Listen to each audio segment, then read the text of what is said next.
पैतृक चट्टान, ये तो चाहिए ही चाहिए। उच्चावाच ऊंचा नीचा है या नहीं है? उच्चावाच पैतृक सेल हो गई, उच्चावाच हो गया। इसके बाद आपको लगेगा जल, आपको लगेगी वायु, आपको लगेगी जलवायु, क्लाइमेट कैसा है। फिर आपको लगेंगे कुछ अन्य जैविक या जीवाणु, कुछ जीवाणु की जरूरत भी पड़ेगी। और साथ ही साथ आपको लगेगा समय, बिना समय के कुछ हो नहीं पाएगा। ये चीजें आपको जरूरी है। पैतृक सेल का मतलब क्या होगा, तो मैं आपको एक डायग्राम लेता हूं और डायग्राम से आपको बताना चालू करता हूं कैसे हम इसको देखेंगे यहां पर, या कैसे इसको समझेंगे, कैसे ये आगे बढ़ पाएगा, है ना। तो अब ये डायग्राम के माध्यम से हम देखते हैं कैसे हम इसको आगे बढ़ा पाएंगे, कैसे इसमें हम आगे चल पाएंगे, है ना। तो अब बात करें, तो देखो अब बात कर रहे थे कि उच्चावाच का मतलब क्या है। तो उच्चावाच कहलाता है पृथ्वी पर ऊंची नीची जो चीजें होती हैं उनको क्या कहते हैं, उच्चावाच कहलाते हैं। पृथ्वी पर सबसे ऊंची चीज होती है जिसको आप पर्वत कहते हैं, दूसरे नंबर की ऊंची चीज को आप पठार कहते हैं। अगर इनका ऑर्डर पूछा जाए तो पहला और दूसरा ये है। पृथ्वी पर सबसे ऊंची जगह क्या है, तो इसको पर्वत, पहाड़, पर्वत कहा जाता है, पहाड़ कहा जाता है। दूसरे नंबर पर क्या है, इसको पठार कहा जाता है। तो ये बहुत जरूरी है किसी मिट्टी के निर्माण को लेकर। ये डायग्राम देख पा रहे होंगे, ये सब क्या है, उच्चावाच को लेकर है, स्थलाकृतियां हैं, इनको लेकर बात की जा रही है। उच्चावाच का मतलब क्या है, पृथ्वी पर स्थित कुछ स्थलाकृतियों में जो ऊंची होती है उनको उच्चावाच कहा जाता है।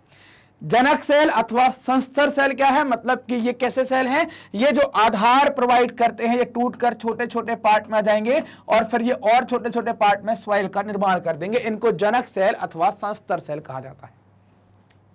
जलवायु का मतलब क्या है, क्लाइमेट की हम बात कर रहे हैं या जलवायु के बारे में बात की जा रही है। तो क्लाइमेट ये बिल्कुल ये असर डालती है कि कहीं गर्मी पड़ रही है, कहीं ठंडी पड़ रही है। तो किसी भी प्रकार की मृदा के बनने में जलवायु का अपने आप में बड़ा योगदान होता ही है।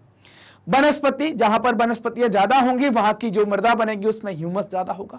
जहां वनस्पतियां नहीं होंगी वहां की मृदा में ह्यूमस या कार्बनिक पदार्थ नहीं होंगे। इसके अलावा अन्य जैव पदार्थ और समय लगता ही है, बिना इनके आप कोई भी प्रक्रिया नहीं कर सकते या आगे आप नहीं बढ़ सकते। आपको इनकी जरूरत पड़ती है, बिना इनके आप आगे नहीं बढ़ पाएंगे। प्रकृति के अनेक, अगर हम मृदा संसाधन के बारे में बात करें कि भाई क्या होगा सॉइल एज अ रिसोर्स पर, तो प्रकृति के अनेक तत्व जैसे तापमान, तो परिवर्तन, तापमान परिवर्तन, बहते जल की क्रिया, पवन, हिमानी और अपघटन क्रियाएं मृदा बनाने में योगदान देती हैं। मान लीजिए कि ये कोई चट्टान थी हमारी, है ना, ये कोई चट्टान थी जिसको आप आधारी चट्टान कह रहे हैं। ये टूट कर क्या हो गई, इसका क्या हुआ, ये छोटे छोटे पार्ट में डिवाइड हो गई। तो ये छोटे छोटे पार्ट में डिवाइड होने का क्या कहलाएगा, इसको छोटे छोटे पार्ट में इसको कहा जाता है, ये कहलाएगा, ये हो गया अपघटन, है ना। क्या हो गया है, ये हो गया है अपघटन, इसको अपघटन कहा जाएगा। क्लियर। और दूसरी चीज कि अब इनको पवन के द्वारा बहाकर भी ले जाया जा सकता है, हिम नदी के द्वारा भी बहाकर ले जाया जा सकता है। तो ये क्या होगा, ये इनका अपघटन हो गया, इसमें कुछ पेड़ पौधे, ये वाले पेड़ पौधे इसमें मिल गए, कुछ क्रिया हो गई और उसके बाद क्या बन जाएगी, कुछ इस तरीके से सॉइल बन जाएगी, है ना। ऐसी कुछ सॉइल तैयार हो जाएगी यहाँ पर, तो ये सॉइल बन जाएगी। तो इसमें सॉइल के निर्माण में तरह तरह की चीजों का उपयोग यहाँ पर हो जाता है ना। कैसी तरह तरह की चीजों का उपयोग हो जाता है कि भाई आपको यहाँ पर आवश्यकता पड़ जाती है जल क्रिया की, तापमान के परिवर्तन की, पवन, हिमानी, इन सब की आपको जरूरत पड़ जाती है। मृदा में होने वाले रासायनिक जैविक परिवर्तन भी मृदा निर्माण के लिए आवश्यक होते हैं। मृदा जैव या ह्यूमस अपने अजैव दोनों प्रकार के पदार्थों से बनती है। मृदा क्या है, जैव और अजैव दोनों प्रकार के पदार्थों से बनती है। मृदा का चित्र आप देख लीजिए, मृदा में पौधे को पनपता हुआ आप देख लीजिए कि पौधा कुछ इस तरीके से मृदा में पनप पाता है। आगे चलते हैं, देखते हैं हम इंडिया के मैप को देखते हैं कि हमारे यहाँ पर कौन कौन सी मृदा कहाँ कहाँ पर पाई जाएगी। तो आप फिगर देखेंगे यहाँ पर, आप पाएंगे कि आपने देखा यहाँ पर कि जो पर्वत और वन है वो वाली मृदा आप ऊपर देख पा रहे हैं, पूरी हिमालय वाली बेल्ट। फिर आप लाल और पीली मृदा जो है वो आप पूर्वी भारत और दक्षिण पूर्वी भारत में देख पाएंगे, यहाँ पर पूर्वोत्तर भारत में देख पाएंगे। जलोढ़ मृदा जो है वो आप मैदानी भागों में देखेंगे, जहां जहां पर नदियों के मैदान हैं। काली मृदा आप मध्य प्रदेश, गुजरात और महाराष्ट्र के अंदर देखेंगे। लेटेराइट जो है वो आप पश्चिमी घाट के अंदर, थोड़ा सा आप उड़ीसा के अंदर, थोड़ी बहुत आप इसको मेघालय के अंदर देख सकते हैं। और ड्राई जो है जिसको आप शुष्क कहते हैं वो कहां कहां मिलेगी आपको, वो खास तौर से आपको मिलेगी राजस्थान और गुजरात के अंदर। तो ये मृदा का मैप है, ये हमने देखा यहाँ पर कि कौन कौन सी मृदा कहां कहां मिलेगी। बात करेंगे मृदा के वर्गीकरण के ऊपर, ये क्लासिफिकेशन ऑफ सॉइल क्या है। तो मृदा को उसकी बनावट, रंग, उम्र और रासायनिक गुण आदि के आधार पर मृदा के कई प्रकार होते हैं। भारत में पाई जाने वाली मृदा निम्नलिखित प्रकार की, दुनिया भर में अलग अलग प्रकार की मृदाएं पाई जाती हैं, भारत में भी कुछ अलग अलग प्रकार की मृदाएं हैं जिनके हम नाम देखेंगे। यहां पर बनावट मतलब वो किस तरीके से बनी है, इस आधार पर उसका रंग कैसा है, उसकी उम्र क्या है, उसके रासायनिक गुण क्या है, इनके आधार पर मृदा को बांटा गया है ना। तो बनावट समझ रहे हैं ना कि वो किन से मिलकर बनी है, उसमें क्या क्या चीजें हैं, रंग किस कारण से कैसा है, वो उम्र क्या हो गई है, पुरानी है, नई है, या रासायनिक गुण क्या है, तो इनके आधार पर बांटेंगे। जैसे जलोढ़ मृदा आप देखेंगे, जलोढ़ मृदा के ऊपर बात की जा रही है, तो जब भी जलोढ़ मृदा के ऊपर बात होगी तो ये कहां मिलेगी आपको, नदी क्षेत्र में ना, कहां मिलेगी, नदी क्षेत्र में, या हम क्या कहते हैं, नदी के अपवाह क्षेत्र में। क्या कहते हैं, नदी के अपवाह क्षेत्र में ये मृदा यहां पर मिलेगी। क्लियर, नदी के अपवाह क्षेत्र में आपको ये मृदा मिलेगी। तो अपवाह क्षेत्र क्या कहलाता है, चलिए मैं बताता हूं क्या कहलाता है अपवाह क्षेत्र। मान लीजिए कि कोई नदी ये बहती हुई चली आ रही है ना, ये इसका डायरेक्शन है, ऐसे कुछ नदी बह रही है। अब इसमें एक सहायक नदी आकर मिल गई, ये इसकी एक सहायक नदी मिल गई, एक दूसरी सहायक नदी मिल गई यहां पर जाकर, एक और सहायक नदी मिल गई ऐसी, है ना, एक और सहायक नदी, इसको ट्रिब्यूटरी भी कहते हैं, एक ये आ गई। ये सब क्या है, ये इस जो मुख्य नदी जा रही है नीले कलर की, इसकी क्या है, ट्रिब्यूटरीज हैं, इसकी सहायक नदियां हैं। अब इन सहायक नदियों में भी कई छोटी छोटी और नदियां आकर मिलेंगी। जैसे मान लीजिए कि इसमें एक नदी ये आ गई, फिर एक छोटी सी ये आ गई, यहां पर भी एक मिल जाती है ऐसे, फिर एक ये मिल गई,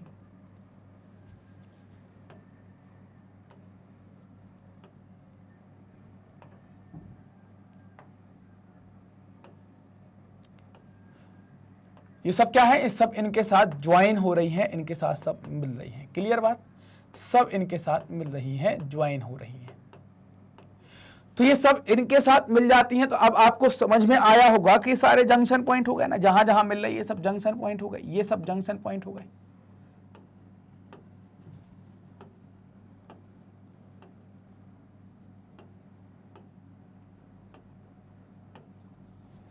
ये सारे आपके क्या हो जाते हैं, जंक्शन पॉइंट हो जाते हैं। तो जंक्शन पॉइंट ये हो गए, तो यहां पर जाकर क्या हो रही है, नदियां मिली। अब ये पूरे इलाके में नदी बाढ़ ला सकती है। नदी क्या करती है कि मिट्टी को बहाकर एक जगह से दूसरी जगह ले जाती है। तो ये सारी नदियां क्या होगी, नदी को, मिट्टी को एक जगह से दूसरी जगह बहाकर ले जाएंगी। तो नदी के अपवाह क्षेत्र में इन नदियों का निर्माण होगा, और नदी के अपवाह क्षेत्र में इन नदियों का निर्माण होगा, सॉरी इन मिट्टी का निर्माण होगा नदी के अपवाह क्षेत्र में। वहां पर क्या होगा, ये मिट्टी तैयार होगी। मतलब कैसे तैयार हो रही है, तो क्लियर बात समझ में आ गई कि जलोढ़ मिट्टी का जो तैयार होना हो पा रहा है, या जलोढ़ मिट्टी जो बन पा रही है, कैसे, नदी के द्वारा बहाकर लाई गई मिट्टी के द्वारा, है ना, लाई गई मिट्टी के द्वारा इसका निर्माण हो पा रहा है ना, लाई गई मिट्टी के द्वारा इसका निर्माण हो पा रहा है। तो जलोढ़ मिट्टी की आवश्यकता हो जाती है, या जलोढ़ मिट्टी की विशेषता होती है कि बनी कैसे है, नदियों के द्वारा बहाकर लाई गई मिट्टी के द्वारा जलोढ़ बनती है। इसे इसकी उम्र के आधार पर भी बांटा जाएगा, नई जलोढ़ और पुरानी जलोढ़, खादर और बांगर के रूप में इसका दो प्रकार आपको देखने को मिलेंगे। उपलब्धता क्या हो गई, नदी और नदियों द्वारा बनाए गए मैदानों में जलोढ़ मृदा पाई जाती है। तो मैदान किसके द्वारा बनाए गए, नदी के द्वारा। बाढ़ आती है तो कोई टीले वीले होते हैं तो बहा ले जाते हैं, या कोई अपने साथ मिट्टी रहती है, सबको समतल कर देती है नदी। तो नदियों के द्वारा बहाकर लाए गए या नदियों के द्वारा बनाए गए मैदानों में मिट्टी पाई जाएगी। इस प्रकार की मृदा की आयु कम होती है। क्यों कम होती है, क्योंकि अगले 2-4 साल में फिर बाढ़ आएगी तो ऊपर की मृदा बह जाएगी, नहीं फिर आएगी। तो इसीलिए कहा गया कि इस प्रकार की मृदा की आयु कम होती है, या नदी के द्वारा लगातार उसका अपर्दन होता रहता है। यह मृदा भारत में पूर्व और उत्तर के मैदानों में पाई जाती है। जहां जहां पर प्रमुख बड़ी नदियां होंगी, जैसे गंगा यमुना के मैदान पर बात करें, ब्रह्मपुत्र के मैदान पर बात करें, सरस्वती नदी के मैदान पर बात करें, लूनी के मैदान पर बात करें, वहां पर आपको यह खास तौर से देखने को मिलेगी। गंगा यमुना और ब्रह्मपुत्र नाम की नदियां जहां बहती हैं उन क्षेत्रों में पाई जाएगी। जलोढ़ मृदा का संचयन नदी तंत्र के द्वारा होता है। तंत्र हमने समझ लिया, नदी, मुख्य नदी, उसकी सहायक नदी और उसकी सहायक नदी, इनको मिलाकर क्या होता है, नदी तंत्र तैयार होता है। उत्तर के मैदानों में जलोढ़ मृदा पाई जाती है। जलोढ़ मृदा पाए जाने के पीछे कारण यह है कि उत्तर के मैदानों का निर्माण नदियों द्वारा किया गया है, और नदियां अपने साथ, अपने बहाव के साथ कुछ मृदा लाती हैं, उसी मृदा को हम जलोढ़ कहते हैं। महानदी कृष्णा, गोदावरी, कावेरी के निकट तटीय मैदानों में भी जलोढ़ मृदा पाई जाती है। तो यहां पर भी क्या है, आपको जलोढ़ मृदा पाई जाएगी, वहां पर भी जलोढ़ मृदा मिलेगी। अब इस मृदा के गुण क्या होते हैं, इसकी विशेषताएं क्या होती हैं। जलोढ़ मृदा में सिल्ट, है ना, क्या होता है, सिल्ट, रेत और मृतिका विभिन्न अनुपातों में पाई जाती है। जलोढ़ मृदा के अंदर सिल्ट, रेत और मृतिका विभिन्न अनुपातों में पाई जाती है। जब हम नदी के मुहाने से ऊपर घाटी की ओर बढ़ते हैं ना, जब हम नदी के मुहाने से ऊपर घाटी की ओर बढ़ते हैं तो जलोढ़ मृदा के कणों का आकार बढ़ता जाता है ना। जलोढ़ मृदा के कणों का आकार मतलब नदी के मुहाने से घाटी के ऊपर बढ़ते हैं। मुहाना मतलब क्या हो गया, तो मुहाने का मतलब समझ लीजिए कि कोई नदी ये बह रही है ना, कोई नदी ये बह रही है। तो जब ये किसी सागर में जाकर मिलेगी है ना, जब ये किसी सागर में जाकर मिलेगी, मान लीजिए कि ये कोई महासागर है, मान लीजिए कि ये कोई महासागर या सागर है, इसमें जाकर मिल रही है, तो ये क्या है, इसका ये हो गया मुहाना। अब मुहाने कई प्रकार के होते हैं, तो मुहाने पर क्या है कि मुहाना जैसे ही नदी का तैयार हुआ, अब ये डेल्टा भी हो सकता है और ये आपका एस्टर भी बना सकते हैं। जैसे ही हम इस मुहाने से ऊपर की तरफ चलते हैं तो हमें क्या होता है, यहाँ पर कण छोटे मिले, यहाँ पर बड़े मिले, यहाँ पर और बड़े मिले, यहाँ पर और बड़े मिले, मतलब मुहाने से ऊपर की तरफ जाने पर जो मिट्टी के कण है, मृदा के कण है, उनकी साइज क्या होती है, बढ़ती जाती है। जलोढ़ मृदा बहुत उपजाऊ होती है, लगभग सभी प्रकार की फसलें, लगभग सभी प्रकार की फसलें इसमें उगाई जा सकती हैं। यही कारण है कि उत्तर के मैदान में घनी आबादी बसती है ना, क्योंकि यहां पर हर प्रकार की खेती होगी, और खेती होगी तो खेती का माल कच्चे माल के रूप में प्रयोग होता है कारखानों में, तो वहां पर कारखाने भी लगेंगे और खेती करने के लिए लोग भी रहेंगे, इसलिए उत्तर के मैदानों में आबादी घनी है, जनसंख्या घनत्व ज्यादा होता है। कणों के आकार के अलावा मृदा को हम आयु के हिसाब से कई प्रकार में बांट सकते हैं। जैसे पुरानी जलोढ़ मृदा को बांगर कहा जाता है, इसके कण छोटे होते हैं, तो आपको याद रखना है पुरानी जलोढ़ को क्या कहते हैं, बांगर कहा जाता है, और इससे कण क्या होते हैं, छोटे होते हैं। तो फिर नई को क्या कहते हैं, तो नई जलोढ़ मृदा को खादर कहा जाता है, और इससे कण क्या होते हैं, इसके कण बड़े होते हैं, ये खादर कहलाती है। जलोढ़ मृदा में पोटास, फास्फोरिक एसिड और चूना प्रचुर मात्रा में पाया जाता है। मतलब इस पे उपलब्ध तत्व कौन कौन से हैं या खनिज कौन कौन से हैं, तो ये उपलब्ध खनिज क्या है, पोटास, फास्फोरिक एसिड और चूना प्रचुर मात्रा में पाया जाता है। इसलिए इस प्रकार की मृदा में गन्ना, धान, गेहूं, मक्का, कपास, मक्का, दाल, इस प्रकार की फसलें क्या करते हैं, इस प्रकार की फसलों का उपयोग ज्यादा किया जाता है। अब आप देखें कि ये जो आप देख पा रहे हैं, चित्र देख पा रहे होंगे, इंडिया का मैप आप देख पा रहे होंगे, तो इंडिया के मैप में आप देखेंगे कि हम जलोढ़ मृदा की बात कर रहे हैं। जलोढ़ मृदा मतलब हरा वाला, ये गंगा यमुना का मैदान है, क्या है, गंगा यमुना का मैदान है, तो यहां पर ये मिलेगी। ये क्या है आपका, ब्रह्मपुत्र का मैदान है, क्या है, ब्रह्मपुत्र का मैदान है, तो यहां पर आपको मिलेगी। ये क्या है, आपको यहां पर देखेंगे लूनी, माही, घग्गर, इनके मैदान मिलेंगे, तो आपको यहां मिलेगी। यहां सरस्वती नदी और सिंधु, सतलज, इनका आपको मैदान मिलेगा, तो यहां पर भी आपको जलोढ़ मृदा देखने को मिलेगी। कुछ आपको कृष्णा, कावेरी, गोदावरी, इनके मुहाने पर देखने को मिलेगी। यहां पर आपकी जो आप देखें, जब बंगाल जाते हैं तो बंगाल में गंगा टूट जाती है, तो ये हुगली नदी है, हुगली नदी के किनारे पर भी आपको क्या होगा, वहां पर मैदान देखने को मिलेगा। तो इनका निर्माण कैसे हो गया, हमने देख लिया, नदी के आसपास से नदियों के द्वारा बहाकर लाई गई मिट्टी से इनका निर्माण होता है। ये खास तौर से नदी तंत्र के आसपास पाई जाएंगी या नदी मैदानों में पाई जाएंगी।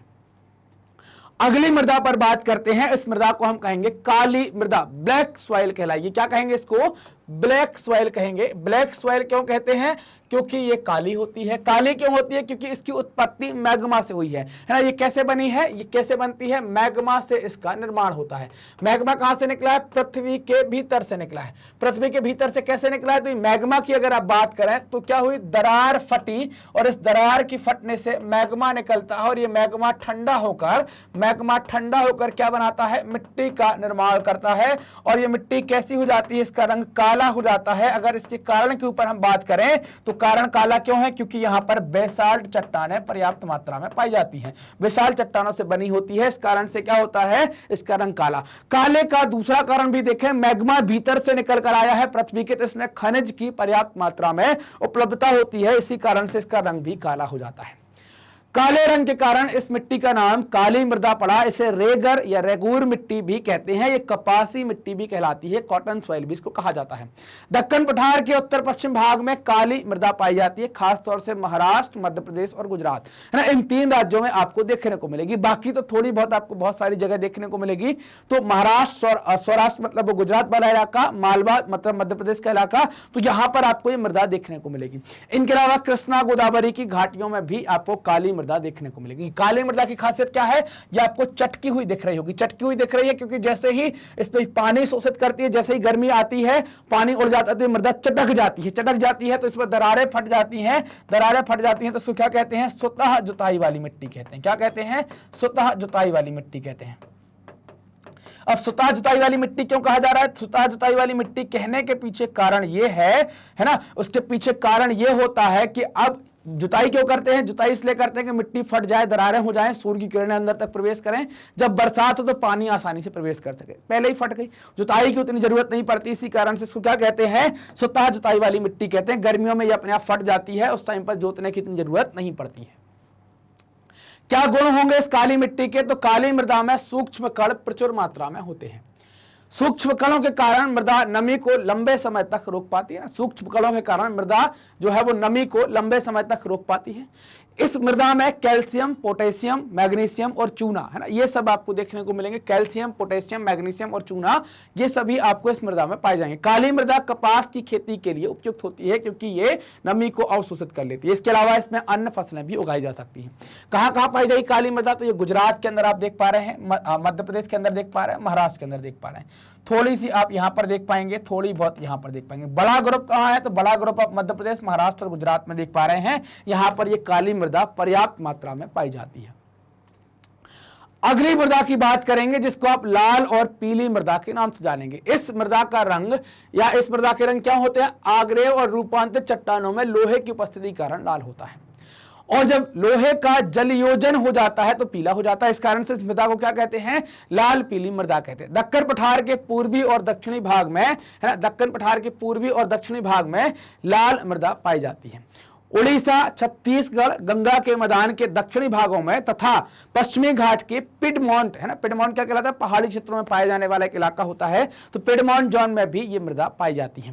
तो ये लाल पीली मृदा उतनी, उसमें बहुत सारी चीजों की कमी होती है, आप देखेंगे इसमें तो उतनी वो होती नहीं है ना। तो आप देखो कहाँ कहाँ पाई जाएगी लाल पीली मृदा, तो लाल पीली मृदा का मतलब क्या होगा, ये आप देखो, ये पूरा इलाका लाल पीली का है, ये पूरा इलाका लाल पीली का है, ये पूरा इलाका लाल पीली का है। तो लाल पीली मृदा यहाँ पाई जाती है। लाल पीली मृदा का यहाँ निर्माण होता है। इस पे आप देखेंगे कि इन सब जगहों पर आप देखेंगे आसाम वाला क्षेत्र हो या वहां चाय की खेती कर पा रहे हैं, है ना। बहुत उपजाऊ मिट्टी नहीं होती है। बहुत उपजाऊ मिट्टी तो कौन सी होती है, जलोढ़, फिर उसके बाद काली, है ना। काली में हम कपास को ज्यादा उगा पाते हैं। अब बात करेंगे लेटराइट। लेटराइट से सबसे अच्छा हम क्या बनाते हैं, इससे ईंट बनाने का काम करते हैं। कब बनेगी ये मृदा, जिन क्षेत्रों में उच्च तापमान होगा, साथ में भारी बारिश होगी, तो वहां पर लेटराइट मृदा का निर्माण होगा। ज्यादा बारिश होगी तो क्या होगा, ज्यादा बारिश यहाँ पर गिरेगी तो इसके जो पोषक तत्व है वो नीचे चले जाएंगे। वो नीचे चले जाएंगे तो अब ये छोटी छोटी फसलों के लिए उपयोगी नहीं होगी। यहां पर आपको गार्डन या बड़े पेड़ लगाने पड़ेंगे। गार्डनिंग फसल आप कर पाएंगे, जैसे नारियल की खेती कर ली आपने, कॉफी लगा दी, चाय लगा दी, सेब लगा दिए, इस प्रकार की खेती आप यहां पर कर पाएंगे। भारी वर्षा से निच्छालन होता है और जीवाणु मर जाते हैं, इसलिए लेटराइट मृदा में ह्यूमस नगण्य या शून्य होता है। यह मृदा मुख्य रूप से केरल, कर्नाटक, तमिलनाडु, मध्य प्रदेश और उड़ीसा तथा असम के पहाड़ी क्षेत्रों में पाई जाती है। खाद से भरपूर प्रयोग से इस मृदा को खेती के लायक बनाया जा सकता है। मतलब इसमें खाद डालते हैं पर्याप्त मात्रा में तो फिर हम खेती इसकी कर सकते हैं। लेटराइट मृदा के बारे में आप देखें, लेटराइट कहां पाई जा रही है, तो लेटराइट आपको यहां पर मिल रही है, थोड़ी सी लेटराइट आपको यहां पर मिल रही है, थोड़ी सी लेटराइट आपको यहां मिल रही है, थोड़ी यहां मिल रही है, थोड़ी यहां मिल रही है और थोड़ी यहां मिल रही। मतलब क्या हो गया, ये पश्चिमी घाट हो गया, ये मध्य प्रदेश राजस्थान वाला इलाका हो गया, है ना। ये वाला इलाका आप देखें, आपको उड़ीसा झारखंड वाला, उड़ीसा पश्चिम बंगाल वाला इलाका है, ये आप तमिलनाडु वाले इलाके में, ये मेघालय वाले इलाके में, और यहाँ पर क्या है आप देखें मेघालय, साथ ही में कुछ छोटे से राज्य हैं, वहां पर आप देख पा रहे हैं कि आपको मणिपुर वगैरह में ये मृदा आपको देखने को मिलेगी। तो इस मृदा का सबसे अच्छा उपयोग क्या है, इस मृदा का सबसे अच्छा उपयोग है ईंट बनाने में। अब बात करेंगे मरुस्थली मृदा के बारे में कि जिन क्षेत्रों में अल्प वर्षा होती है वहां मरुस्थली मृदा पाई जाती है। वर्षा होगी नहीं, वहां पर कोई फसल पनप नहीं पाएगी, पौधा पनप नहीं पाएगा, तो मृदा का डिग्रेडेशन मतलब अपघटन होता रहेगा। इस कारण से मृदा क्या हो जाएगी, मरुस्थली टाइप की हो जाएगी। अधिक तापमान के कारण क्षेत्र में वाष्पीकरण भी तेजी से होता है, यह भी एक कारण होता है। इस मृदा में लवण की मात्रा अधिक होती है। इस मृदा को समुचित उपचार के बाद खेती के लायक बनाया जा सकता है। राजस्थान और गुजरात में मरुस्थलीय मृदा पाई जाती है ना। राजस्थान और गुजरात के अंदर मरुस्थलीय डेजर्ट सॉइल आपको देखने को मिलेगी। इस प्रकार की होती है जिसको आप डेजर्टी सॉइल कहते हैं। कहाँ मिलेगी? राजस्थान और गुजरात में। ये आपको क्या मिल रही है यहाँ पर? यही आपको जो जिसको आप मरुस्थलीय मृदा कह रहे हैं या शुष्क मृदा है वो आपको यहाँ मिलेगी। वन मृदा की बात करें तो वन मृदा आपको पहाड़ी क्षेत्रों में पाई जाएगी। ये अभी पूरी तरीके से विकसित नहीं हुई है, विकसित हो रही मृदा होती है। ऊपरी ढलानों पर यह अत्यधिक अम्लीय होती है, लेकिन निचले भागों पर यह अत्यधिक उपजाऊ हो जाती है। ये काफी उपजाऊ हो जाती है। तो यहाँ पर हम खेती कर लेते हैं, विभिन्न प्रकार के पेड़ लगाकर उनकी फसल ले लेते हैं, जैसे बादाम लगा लिया, सेब लगा लिए, इनका हम उपयोग कर लेते हैं और अपनी खेती कर लेते हैं। तो जो हम बात कर रहे हैं पर्वतीय मृदा, तो ये क्या है? हरा वाला। तो ये पूरी बेल्ट आपकी पर्वतीय वाली है। ये पूरा क्या है? हिमालय वाली बेल्ट पर यहां पर आपको क्या है? सब पर्वतीय मृदा यहां पर देखने को मिलती है। यहां पर पर्वतीय मृदा का निर्माण हो पाता है। अब बात करेंगे मृदा अपरदन और संरक्षण के बारे में बात करें तो अपरदन का मतलब होता है नुकसान, या हम कहते हैं कि नुकसान न के क्या होता है? क्षरण हो जाना, उसका है ना, उसको क्षय हो जाना, उसमें कुछ घट जाना चीजें, उसको आप क्या कहेंगे? अपरदन। फिर उनका संरक्षण करना पड़ेगा। संरक्षण का मतलब होता है कि बचाया जाना। तो मृदा अपरदन को क्या कहेंगे? अपरदन वह प्राकृतिक प्रक्रिया है जिसमें चट्टानों का विखंडन और परिणाम स्वरूप निकले ढीले पदार्थों का जल, पवन इत्यादि के द्वारा स्थानांतरण। अपरदन के प्रक्रमों में वायु, जल तथा हिमनद और सागरीय लहरें प्रमुख होती हैं। जिसे हम बात करें कि कोई बड़ी चट्टान हमारे पास है ना, कोई बड़ी चट्टान हमारे पास है, इस चट्टान का अपरदन हुआ तो ये छोटे छोटे पार्ट में डिवाइड हो जाती है, छोटे छोटे पार्ट में डिवाइड हो जाएगी। इसके ऊपर काम करेगी पवन और नदी और हिमनद, है ना। कौन कौन काम करेगी? हिमनद काम करेगी और नदी काम करेगी। इससे क्या हो जाएगा? ये सब क्या करेंगे? इसका स्थानांतरण कर देंगी। तो इनसे क्या होता है? उसको क्या कहेंगे? अपरदन कहते हैं। मोटी भाषा में क्या कहें? एक लाइन में क्या कहें? मृदा के कटाव और उसके बहाव की प्रक्रिया को मृदा अपरदन कहा जाता है। आप ये देख पा रहे हैं, ये कटाव और बहाव हो रहा है, तो ये मृदा आसपास की बहा कर ले जाई जा रही है। इसको क्या कहते हैं? ये मृदा अपरदन कहलाता है। क्लियर बात?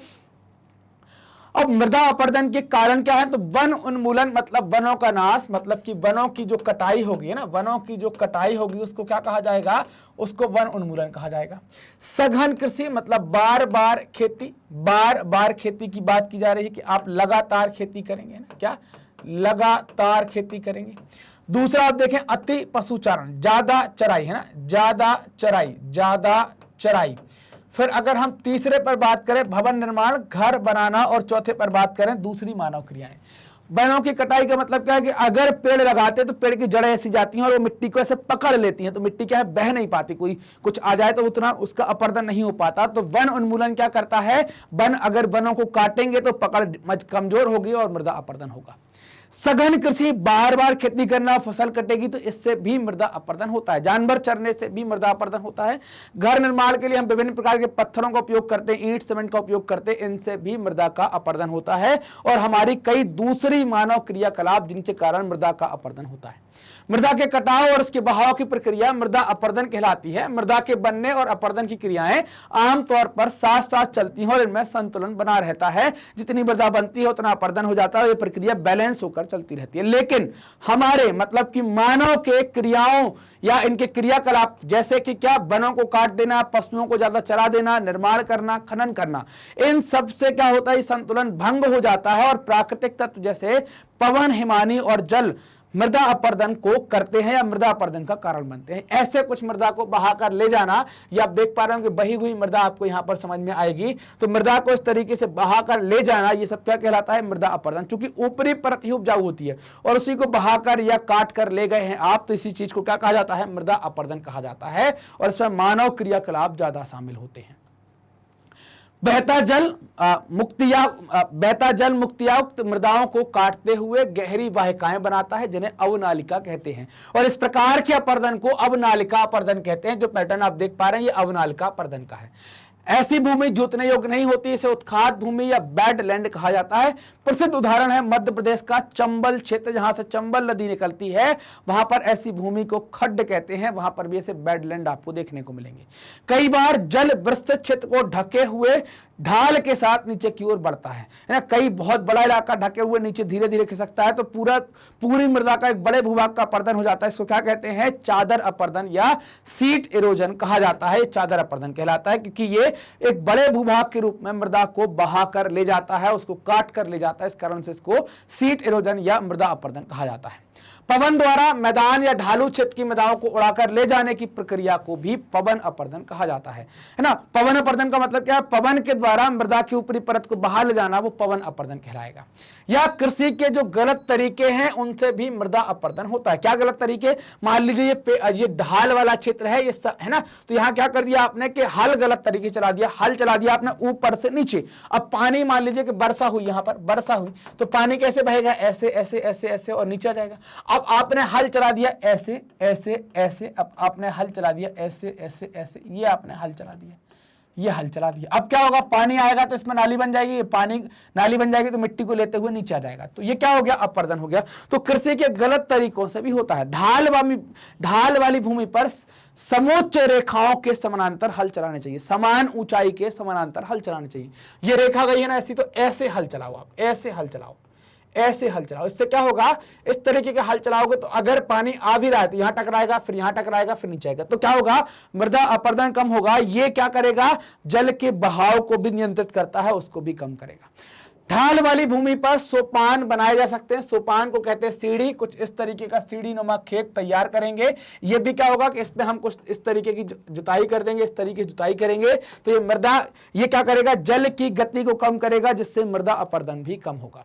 सोपान कृषि मृदा अपर्दन को नियंत्रित करती है। पश्चिमी और मध्य हिमालय में सोपान अथवा सीढ़ीदार कृषि काफी विकसित है। ये कहां पाई जाएगी? पहाड़ी क्षेत्रों में इसका उपयोग ज्यादा किया जाएगा। वहां पर इस प्रकार की कृषि को करके अपने जीवन यापन के लिए जो चीजें उत्पन्न की जा सकती हैं वो उत्पन्न यहां पर सीढ़ीदार खेतों के माध्यम से की जाती हैं।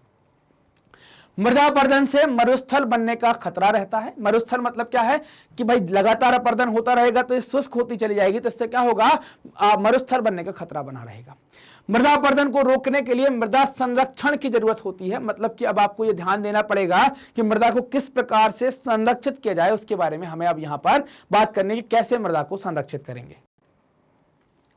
मृदा संरक्षण के उपाय, क्या क्या उपाय करे जा सकते हैं मृदा को संरक्षित करने को लेकर? सबसे पहले बात करेंगे वन रोपण की। मतलब कि वनों को रोपा जाए, पेड़ों को लगाया जाए। अधिक मात्रा में जब पेड़ लगाए जाते हैं, बड़े भूभाग पर पेड़ लगाए जाते हैं, इनको हम क्या कहते हैं? वन रोपण। तो वन रोपण करेंगे, इससे क्या होगा? पेड़ की जड़ें मृदा की ऊपरी परत को जकड़ लेती हैं, बांध लेती हैं, इससे मृदा अपर्दन होने से बच जाता है। मृदा संरक्षण में यह कारगर साबित होती है। समोच्च जुताई, ढाल वाली जगहों पर मृदा के अपर्दन को रोका जा सकता है। मतलब अगर आप समोच्च जुताई की जो बात कर रहे हैं, जैसे हमने बात करा कि समोच्च का मतलब क्या है? जो समोच्च रेखा होती है उसके समानांतर, मतलब अगर आपने ऊंचाई पर इस तरीके से जुताई करी है ना, आप देखते होंगे पहाड़ों पर इस तरीके से जुताई करते हैं, इस तरीके जुताई करते हैं पहाड़ों पर, तो इससे क्या होता है? जल का बहाव कम हो जाता है, इससे भी मृदा अपर्दन रोकी जा सकती है। रक्षक मेखलाएं लगाकर, पेड़ों को लगाकर मृदा अपर्दन रोकते हैं लाइन बाई लाइन। जैसे ज्यादा पानी बह रहा है, मान लीजिए यहां से ऐसा फ्लड आता है बहुत सारा, तो एकदम बहुत तेजी से आता है, तो अपन क्या करो? यहां पर पेड़ लगा दो, 1 2 3 4 5, यहां लगा दो ऐसे। तो क्या होगा कि ये जब पानी आएगा तो इन पेड़ों से टकरा कर आएगा, पेड़ों की जड़ों ने क्या करके रखा होगा? उनको बांध कर रखा होगा। तो रक्षक मेखलाएं तैयार करके या उनको लगाकर भी मृदा अपर्दन रोक सकते हैं। पट्टी कृषि, अगर बड़ा खेत है आपका, बड़ा खेत है तो क्या होता है? कई बार है ना, बड़ा खेत है तो क्या करें? बड़े खेतों को पट्टियों में बांटा जाता है, फसलों के बीच में घास की पट्टियां उगाई जाती हैं। अब क्या करेंगे? इसको पट्टियों में बांट दिया ऐसा। क्या हो रहा है? मान लीजिए कि ये वाली जो पट्टी है उस पर अपन ने क्या लगा दी? इस पर लगा दी अपन ने घास। क्यों लगा रहे हैं घास? घास लगाने के पीछे कारण ये है कि अगर कोई हवा आती है या कुछ और आता है तो पहले घास में टकराएगा। फिर बीच में एक और पट्टी आ गई, यहां पर अपन ने घास लगा दी, ये घास लगा दी। बड़े बड़े खेतों में काफी दूरी दूरी पर ये घास लगाते, फिर यहां पर घास लगा दी। तो ये घास की पट्टियां तैयार करेंगे, इनसे क्या है? हवा वगैरह पानी वगैरह आता है तो वो घास से टकरा कर जाता है, इससे मृदा अपर्दन नहीं हो पाता, वो मृदा उसी खेत में बच जाती है। ये पवनों द्वारा जनित बल को कमजोर करती है। वही बात करें ना, मृदा लगाएंगे तो हवा जो है, जो बल लगा रही है, इसको कमजोर करेंगे। इन रक्षक पट्टियों का उपयोग पश्चिम भारत में रेत के टीलों के स्थायीकरण के रूप में महत्वपूर्ण योगदान दे रहा है। वहां पर घास की पट्टी न लगाकर क्या लगाते हैं? झाड़ियों की पट्टी तैयार करते हैं, जिससे रेत के टीले एक जगह से दूसरी जगह शिफ्ट नहीं हो पाते ना, मतलब वो अपना स्थान यहां पर बदल नहीं पाते हैं। यह हमारा कंप्लीट चैप्टर रिवीजन पूरा हो जाता है। हमने पूरे चैप्टर का रिवीजन यहां पर कर लिया। मैग्नेट ब्रेन्स से आपकी सुविधा के लिए अपनी एक वेबसाइट बनाई है magnetbrains.com। वेबसाइट का उपयोग करने के लिए टाइप करें magnetbrains.com। जैसे ही आप टाइप करते हैं magnetbrains.com तो आप हमारी वेबसाइट पर पहुंच जाएंगे। यहाँ पर कई सारे कोर्सेज का ऑप्शन होगा जिसमें आप देखेंगे इंग्लिश, हिंदी, एनटीएससी, ओलंपियाड, ये बहुत सारे ऑप्शन हैं। आप हिंदी मीडियम के विद्यार्थी हैं तो आपने हिंदी मीडियम यहाँ पर सेलेक्ट किया। हिंदी मीडियम सेलेक्ट करने के बाद आपको कोई क्लास सेलेक्ट करनी होगी जिस क्लास के आप विद्यार्थी हैं। कक्षा 10वीं के हैं तो आपने क्लास 10th को सिलेक्ट किया। जैसे ही आप क्लास 10th को सिलेक्ट करते हैं, क्लास 10th सिलेक्ट करने के बाद सभी टीचर्स आपके सामने आ जाएंगे। सभी टीचर आपके सामने होंगे तो जो सब्जेक्ट आपको पढ़ना है आप व्यवस्थित तरीके से यहाँ पर पढ़ सकते हैं, क्योंकि आपको यहाँ पर लेक्चर बहुत ही सिस्टमेटिक तरीके से अरेंज फॉर्मेट में मिलेंगे। आपकी class wise, subject wise, course wise, topic wise आपको वीडियो यहाँ पर मिलने वाले हैं। मान लीजिए कि आप भूगोल देखने वाले थे तो आप यहाँ पर वॉच नाउ पर क्लिक करेंगे और वॉच नाउ पर क्लिक करते ही क्या होगा, भूगोल का पूरा चैप्टर वाइज प्ले लिस्ट आपका ओपन हो जाएगा। कैसा ओपन हो जाएगा, ये सभी चैप्टर आ गए। अब जिस पार्ट है ना, चैप्टर नंबर 1 पर आप क्लिक करेंगे तो सारे वीडियो आपके ओपन हो जाएंगे। जो भी वीडियो आएगा उस पर क्या करेंगे, जो भी वीडियो आता है तो उसके आगे वॉच नाउ लिखा होगा, उस पर क्लिक करेंगे। क्लिक करके वीडियो कुछ इस तरीके से चल जाएगा। पूरा वीडियो देखने के बाद आपको नेक्स्ट वीडियो पर जाना है तो आप नेक्स्ट वीडियो के बटन का उपयोग कर सकते हैं। तो इससे आप क्या होगा कि आप अगले वीडियो पर चले जाएंगे, समय की बचत होगी। मैग्नेट ब्रेन्स हिंदी माध्यम के विद्यार्थियों के लिए कक्षा 7वीं से लेकर 12वीं तक का संपूर्ण पाठ्यक्रम बिल्कुल निःशुल्क में उपलब्ध करा रहा है। ये वीडियो प्राप्त करने के लिए आपको करना क्या है, सिर्फ इतना करना है कि मैग्नेट ब्रेन्स हिंदी को सब्सक्राइब करना है। जो भी वीडियो आते हैं उनको लाइक करना है और अपने दोस्तों में जमकर शेयर करना है। कमेंट भी जरूर करें, कमेंट कर हमें भी बताएं कि आपको वीडियोस कैसे लग रहे हैं। धन्यवाद।